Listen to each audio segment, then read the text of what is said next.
ازيكم يا احلى متابعين وفانز في العالم ده كله؟ عاملين ايه؟ يا رب تكونوا كويسين وبخير، ويا رب يا رب يا رب حياتكم تكون مليانة بالطاقة الإيجابية والحب. النهاردة معاكم من مطبخ مارجو، أكلة كلنا بنعشقها وبنموت فيها، صغيرين وكبار. ايه معانا محشي كرنب من اللي تحبه قلبك. هحضرهولك من مطبخ مارجو، وهكون معاكي من اول ما تروحي عند الخضراجي تشتريه.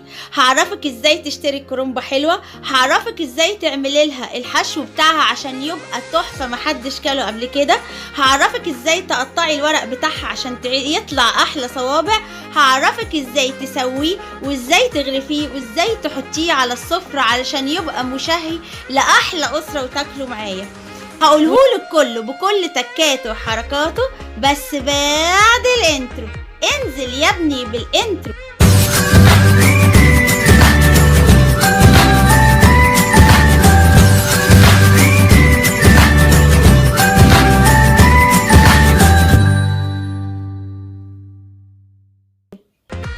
ودلوقتي معايا كرنبايه حلوه كده زي اللي انت شايفاها محطوطه على الرخامه. هروح عند الخضراجي وهحاول انقي كرنبايه تكون مش مكبوسه قوي، لما اخبط عليها كده احس صوتها بيطبل، لان الكرنبايه لما بتبقى مكبوسه قوي بتطلع مش حلوه وورقها بيتقطع اثناء السلق. قطعتها كلها زي ما انت شايفاها على الرخامه، وغسلتها بالميه الجاريه حلو جدا، وابتديت احط حله على النار واحط فيها كمية من الملح وكمية من الكمون، عشان معروف ان ورق الكرنب او محشي الكرنب بيجيب غازات في البطن.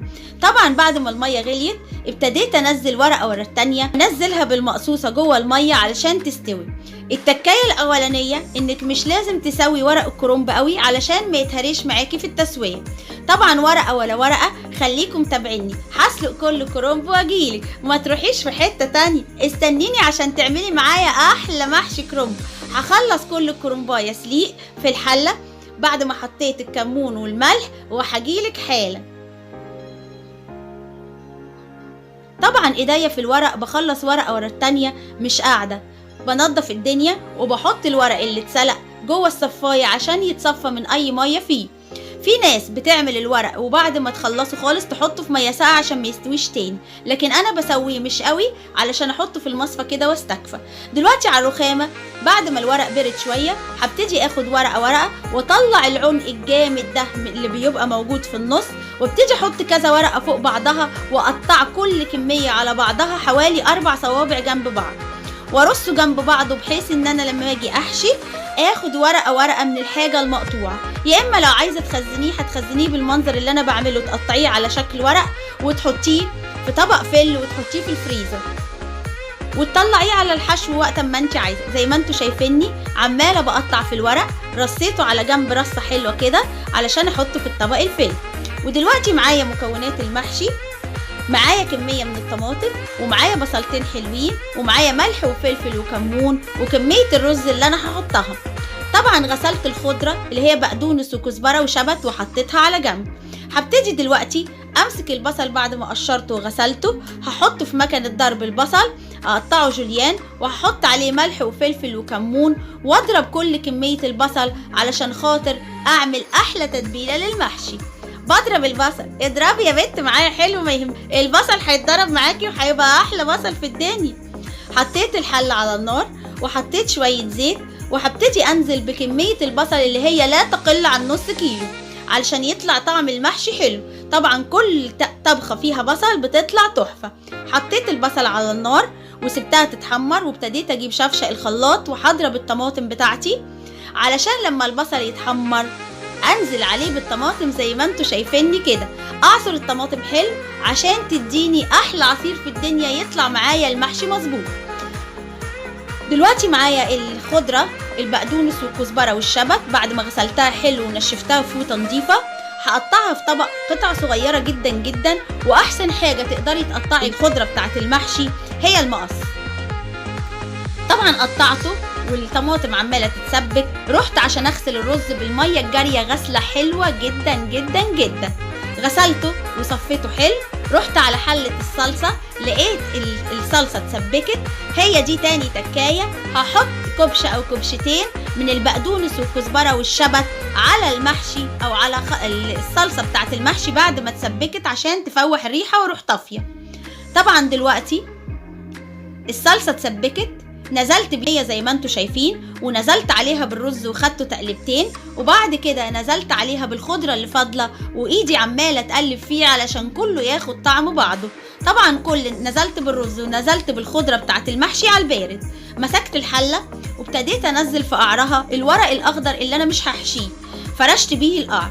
ودلوقتي قدامك هبتدي امسك الحشوة اللي انا عملتها بعد ما بردت خالص، وهحشي صوبع صوبع قدامك. همسك الورق اللي انا مقطعاه، احط كميه مناسبه من خلطه المحشي مش كتيره ولا قليله، وابتدي الف الصوابع وارصها رصه حلوه في الحله. طبعا تابعوني، انا هعمل صوبع واتنين وتلاته ومش اكتر من كده.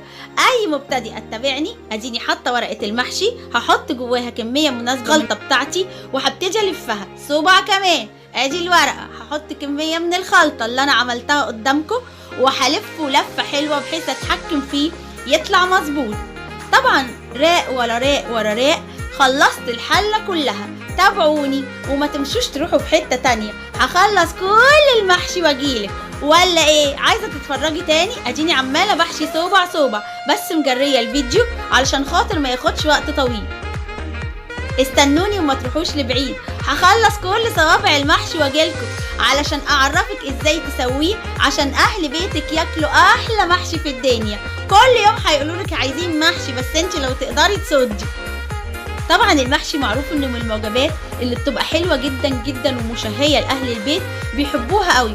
بس ست البيت ما بتعرفش تعمل المحشي كل يوم. اولا هو بيوجع الظهر من القعده، وبعدين بياخد وقت طويل جدا في العميل، وبيتاكل في اقل من 5 دقايق. ارحمونا بقى، مش كل يوم محشي. طبعا زي ما انتوا شايفين الحلة عمالة تكبر والرصة بتاعتها عمالة تعلى وتعلى. خليكي معايا ما تروحيش لبعيد، قربت اخلص المحشي عشان اقولك ازاي تسويه. طبعا تسوية المحشي لازم تبقى مظبوطة. انا لو حطيت 5 كوبايات رز في المحشي ده، هبتدي احط 3 كوبايات مية وعليهم معلقة او 2 من الصلصة. وطبعا هبتدي ارفع 3 كوبايات المية على النار، وهبتدي احط له كميه من الملح عشان ملحه يبقى حلو ومظبوط. اديني رفعته على النار وهبتدي املحه حلو جدا عشان المحشي يطلع ملحه مظبوط. ادي معلقه ونص من الملح. هغطيها واستنى لما تغلي. هعمل ايه بعد ما تغلي؟ هحط حله المحشي على النار بعد ما خلصت، وهبتدي احط طبق صيني او طبق بورسلين على الوش. ليه؟ علشان خاطر الميه لما تنزل عليه المحشي ما يفتحش.